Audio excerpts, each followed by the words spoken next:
लोगों ने प्रदर्शन किया जब बांग्लादेश में हिंदुओं के ऊपर अत्याचार हुआ तो हिंदू संघर्ष समिति ने बहुत आंदोलन चलाया। हिंदू संघर्ष समिति का जो मुख्य मकसद है, हमारे देश के अंदर हिंदू धर्म को लेकर के जिस तरीके से कभी कभी कोई भी व्यक्ति माहौल उड़ा देता है, हमारे आदिवासी भाइयों को ईसाई बनाने का काम हो रहा है, हिंदू भाइयों को भी तोड़ फोड़ करके जाति में विभक्त करके उनको बरगला करके विदेशी ताकतें, जिहादी ताकतें जो भारत का इस्लामीकरण करना चाहती हैं, उसे रोकना, एक संगठन स्ट्रांग बना करके, मजबूत बना करके भारत के संविधान के तहत लोकतांत्रिक प्रक्रिया से धरना प्रदर्शन आंदोलन करना, उस सरकार को आगाह करना। हम लोग बंगाल में, पश्चिम बंगाल में प्रोटेस्ट किए, हम लोग दिल्ली में प्रोटेस्ट किए, हम लोगों ने सरकार को किया, हम लोगों ने मानवाधिकार, जो इंटरनेशनल मानवाधिकार है, उसमें भी कोई हिंदुओं पर जिस तरीके से अत्याचार हो रहा है, हिंदुओं को पेड़ में बांध करके मारने के बाद उन्हें कुचल करके पत्थरों से कूट कूट के मारा गया। दीपू दास था वो लड़का, उसके बाद पेड़ में लगा करके बांध के उसको जला दिया गया।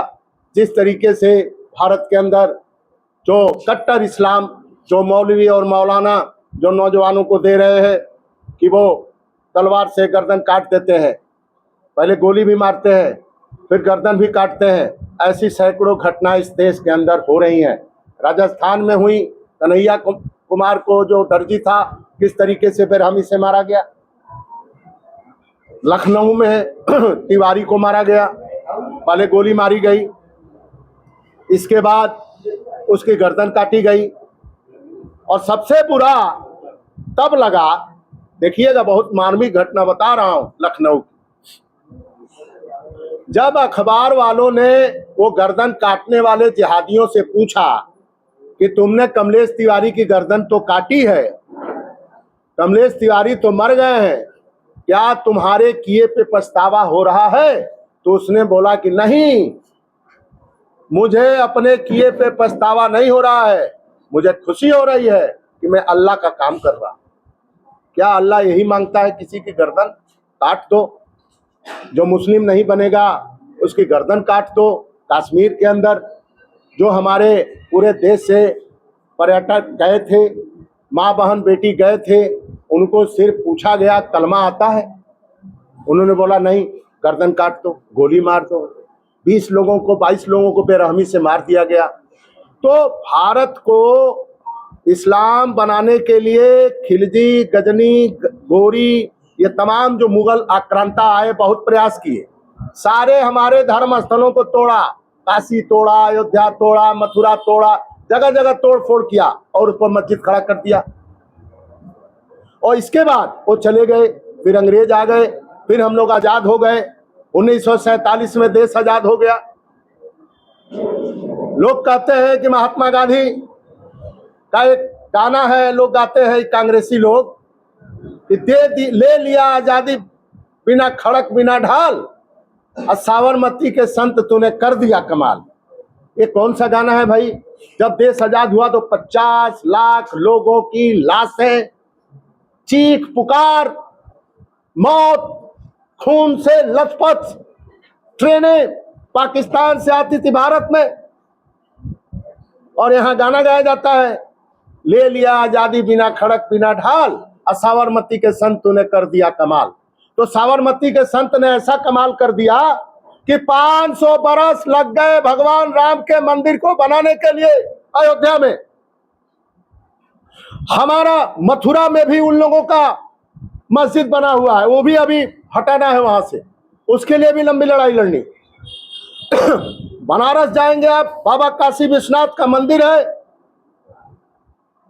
उसको औरंगजेब ने तोड़ करके मस्जिद बनाया था, आज भी उसी तरह से है, दीवार सटी है। क्या इन मुगलों को जमीन नहीं मिलती थी मस्जिद बनाने के लिए कि जानबूझ करके मेरे भगवान के मंदिर को तोड़ के मस्जिद बनाते थे?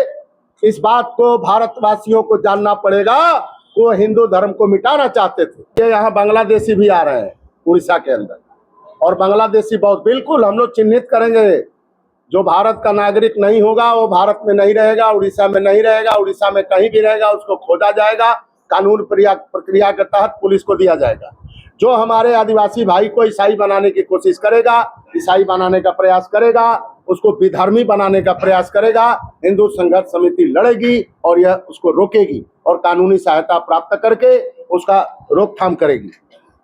उड़ीसा में, पश्चिम बंगाल में, दिल्ली में, पूरे देश में ये बांग्लादेशी घुसे हुए हैं, लेकिन अब धीरे धीरे भाग रहे हैं। SIR हो रहा है, पकड़ा जा रहा है। अगर कांग्रेस की सरकार अगर हो रह गई होती, यह देश फिर बंटवारे के करीब पहुंच जाता, क्योंकि ये जो ईसाई मिशनरियां और ये जो विदेशी ताकतें, ये जिहादी, इनको बाहर से चंदा आता है।